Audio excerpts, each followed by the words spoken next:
Halo, selamat datang di channel para pendengar novel. Jangan lupa sebelum lanjut ke cerita novelnya, kalian support channel ini supaya semakin berkembang dan semakin semangat membacakan novelnya dengan cara kalian subscribe, like, dan komen. Terima kasih. Oke teman-teman, kita lanjutkan Akulah Cintamu part keempat, Tukang Perintah. Saat malam tiba, setelah selesai sholat Isya, Dharma menidurkan anak-anaknya di kamar mereka. Cinta mengintip dari pintu yang sedikit terbuka. Ia bisa mendengar Dharma tengah mendongeng untuk anak kembarnya. Cinta kembali ke dalam kamar tempat tidurnya. Ia membuat pembatas dari guling di tengah kasur. Cinta berbaring dengan mata menerawang ke atas langit-langit kamar. Ia tengah memikirkan tentang ibu dari si kembar. Apa ibu mereka bule? Kemana ibu mereka? Apakah Dharma berpisah karena perceraian atau karena istrinya meninggal? Pertanyaan-pertanyaan yang segera menuntut jawaban. Tapi sayangnya Dharma belum juga masuk ke dalam kamar. Kenapa aku harus memikirkannya? Apa peduliku dengan kehidupannya? Cinta belum juga bisa tidur, meski matanya terbejam, tapi ia tidak bisa tidur. Dilihatnya jam dinding. Sudah jam 2, tapi Dharma belum juga masuk ke dalam kamar. Apa dia tidur di kamar anaknya? Tunggu, apa peduliku? Dia mau tidur di mana? Harusnya aku senang kamar ini jadi terasa lenggang, tanpa ada tubuhnya yang besar itu. Tunggu, sejak aku memasuki rumah ini, kenapa tidak sedikit pun aku memikirkan Radit lagi? Aduh, Mas Radit, maafkan aku. Andai aku bisa menghubungimu, pasti semua akan lebih indah terasa. Cinta tidak bisa tidur juga. Ia memutuskan keluar dari kamar dan ia melihat pintu musola terbuka dan lampunya masih menyala. Diintipnya ke dalam dan Cinta bisa melihat Dharma yang memakai pakaian sholatnya dari samping.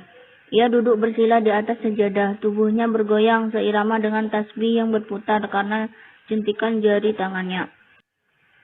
Samar terdengar suaranya. Cinta sendiri tidak pasti apa yang dilafalkannya. Apa dia tidak tidur semalaman dan hanya duduk saja seperti itu? Apa hebatnya pria seperti itu? Kaku, tidak punya selera humor, menyebalkan, tukang perintah. Umi, ngapain? Cinta terjengit kaget mendengar suara Anggi yang sudah berdiri di sampingnya. Umi, kalau mau macuk, ya macuk aja. Ngapain ngintip Abi? Kata Anggi lagi. Aku, Umi, Cinta masih merasa aneh menyebut dirinya sendiri Umi. Wajahnya nyengir tak jelas, hingga menimbulkan kesalahpahaman pada Anggi. Anggi mengira Cinta sedang sakit. Umi, kenapa? Abi, tanpa dapat dicegah Anggi memanggil abinya. Dharma yang mendengar panggilan Anggi langsung berdiri. Ada apa? Umi sakit.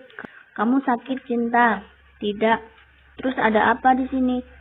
Tahu nih Umi, dari tadi ngintipin Abi. Umi takut bobok cendili barangkali Abi. Umi kan baru datang ke rumah kita. Celoteh Anggi. Oh, good. Rasanya Cinta ingin sekali mencubit Anggi karena ocehannya barusan. Dedek sendiri kenapa Mas di sini? Tanya Dharma tanpa menghiraukan ucapan Anggi. Dedek haus Abi, ingin minum susu. Cinta temani Anggi ke dapur. Tolong buatkan susu untuknya. Susunya yang kaleng kuning rasa madu. Aku belum pernah bikin susu bayi.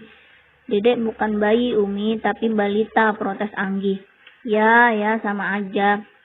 Kok sama sih? Bayi ya bayi, balita ya balita, protes Anggi. Anggi sama Umi dulu ya. Anggi mengangguk. Kesempatan nih tanya tentang ibunya sama Anggi, batin Cinta. Tiba di dapur, Anggi menunjukkan susu yang biasa diminumnya. Cinta membaca takaran pemakaiannya, baru membuatkan susu itu untuk Anggi.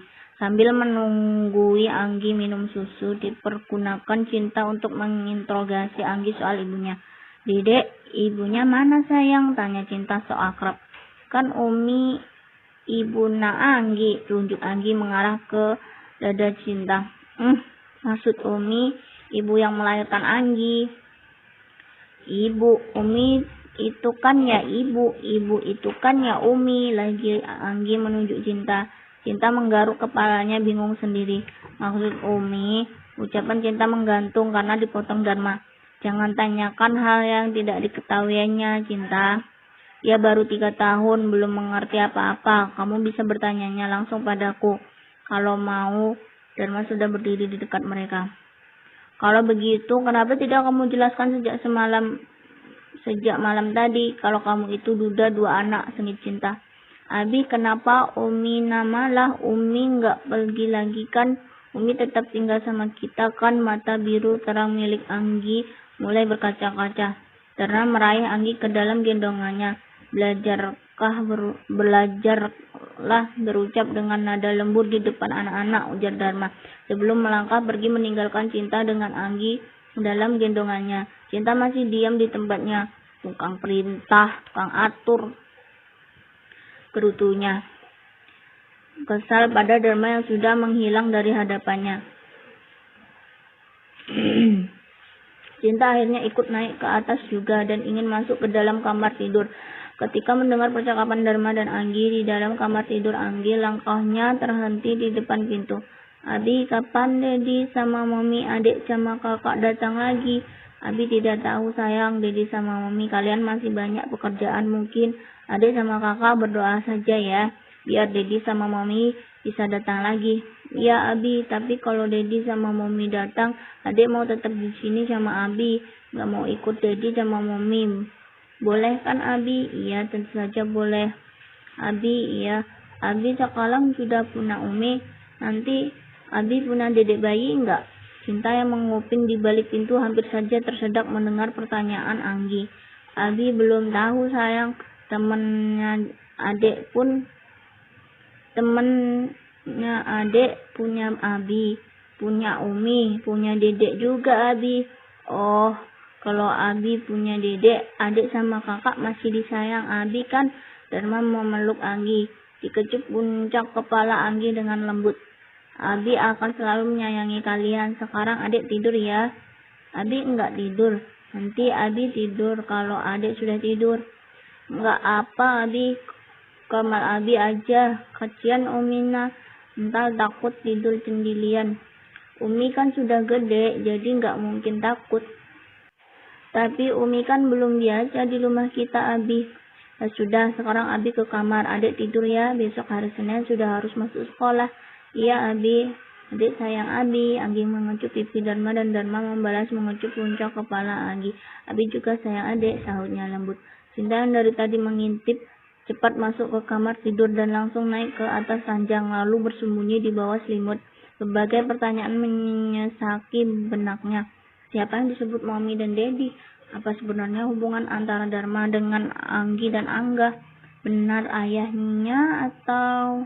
Aku baru tahu kalau kamu ternyata punya hobi mengintip dan menguping. Cinta terjengit kaget mendengar suara Dharma di dekatnya.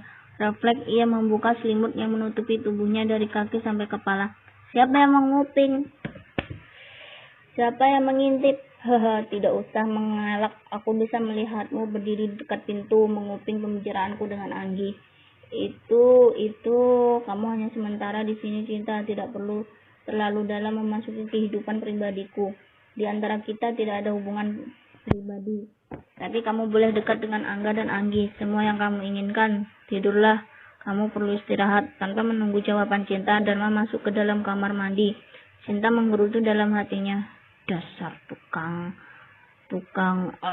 menyebalkan. Saat Dharma keluar dari kamar mandi, Cinta sudah masuk lagi ke dalam selimut. Dharma berbaring di sisi lain ranjang. Satu tangannya ada di atas dada, satu lagi di atas perut.